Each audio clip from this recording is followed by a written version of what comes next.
আল্লাহ রাব্বুল আলামিন বলেন, আমি এই কারুনকে ওয়াতাইনাহু মিনাল কুনুজি, আমি এই কারুনকে এই পরিমাণ সম্পদ দান করেছিলাম। ইন্না মাফাতিহাহু লাতানু বিল উসবাতি উলিল কুওয়া, এই কারুনের যেই ধনভাণ্ডার ছিল, ওই ধনভাণ্ডারের যেই তালা ছিল, ওই তালার চাবিগুলো, শুধুমাত্র চাবিগুলো বহন করার জন্য একদল শক্তিশালী যুবক ক্লান্ত হয়ে পড়তো। সুবহানাল্লাহ।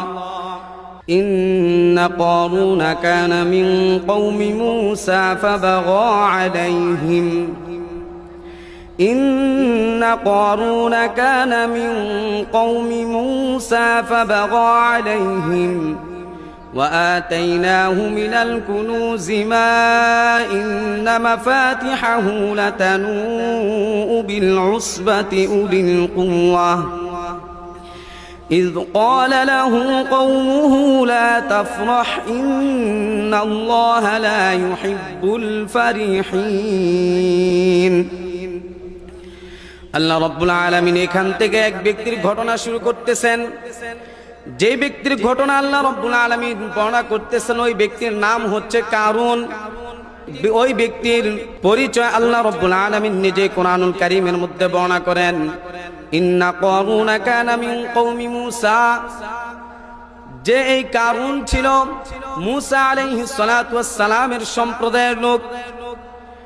শুধু তাই নয়, তাফসীরের কিতাবের মধ্যে পাওয়া যায় কারুন নামে যে ব্যক্তির ঘটনা আমরা শুনি, কারুন নামে যে ব্যক্তির পরিচিত, ওই ব্যক্তি সাধারণ কোনো ব্যক্তি ছিল না, ওই ব্যক্তি সাধারণ কোনো আম পাবলিক ছিল না।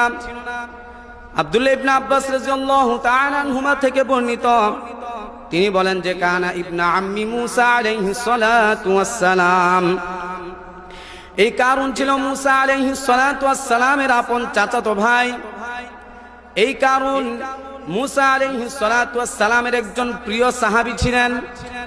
এই কারুন প্রথম জমানায় মূসা আলাইহিস সালাতু ওয়াস সালামের পক্ষের লোক ছিলেন।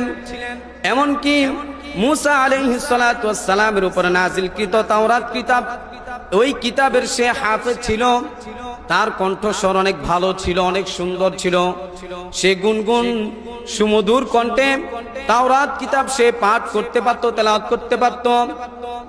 এমনকি যখন নাকি ফেরাউনের সাথে মূসা আলাইহিস সালাতু ওয়াস সালামের টক্কর হয়, টক্কর লাগে, ঝামেলা লাগে, যখন মূসা আলাইহিস সালাতু ওয়াস সালাম তার সাথী সঙ্গীদেরকে নিয়ে বাহরে কুলজুম লোহিত সাগর পার হয়ে যখন লোহিত সাগরের ওই পারে চলে গেলেন, যারা পার হয়েছিলেন